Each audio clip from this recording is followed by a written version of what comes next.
Hello, the history books on the shelf continue to repeat themselves. I personally am a huge Ohio State fan. I've been a fan my entire life, and I remember seeing Marcus Mariota versus Ezekiel Elliott. I'm a huge fan, and what I'm saying before I get too deep into it, as you guys can see up there, subs till I dye my hair. I'm growing my hair out right now, but whenever that hits 1,000 subs, whatever the top comment is, I will dye my hair that color. I'll record the whole thing. I will dye my hair that color. I'll dye it what pattern, whatever the hell people want, and I will do that. So yeah, please like, subscribe, help me get there before the end of the year, and I really appreciate it. Back onto it. If you guys recall last year, Mike Hall Jr. got arrested before the start of the season. He was a second-round pick out of Ohio State.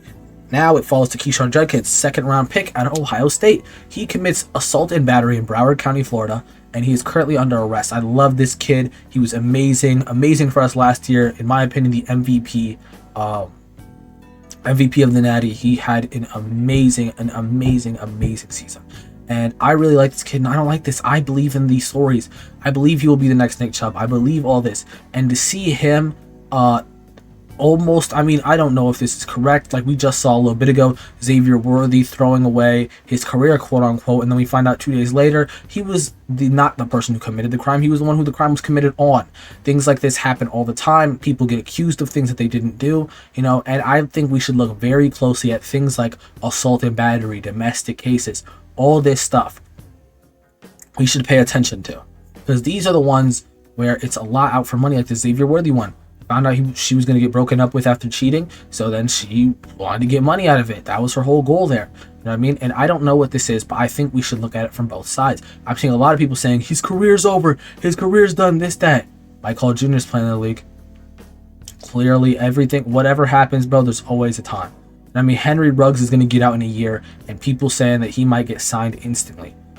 Things happen. The world happens. And if he did it, if he didn't, I think we should look at it from both sides of the coin, not look at it as his career's over, because I don't know what the correct amount is. Like, we're not doing this like of Georgia players and fucking driving 150 miles per hour. We're doing this of people getting accused of something that would ruin their life for money. You know what I mean? So I think we should look very clearly at it. It's the same way people looked at Isaiah Bond and Mike Green.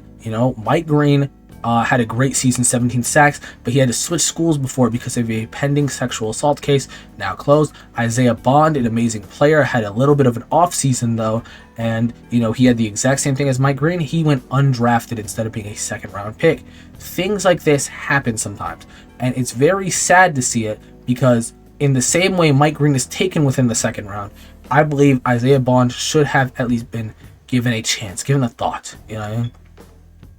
I don't know if he did it.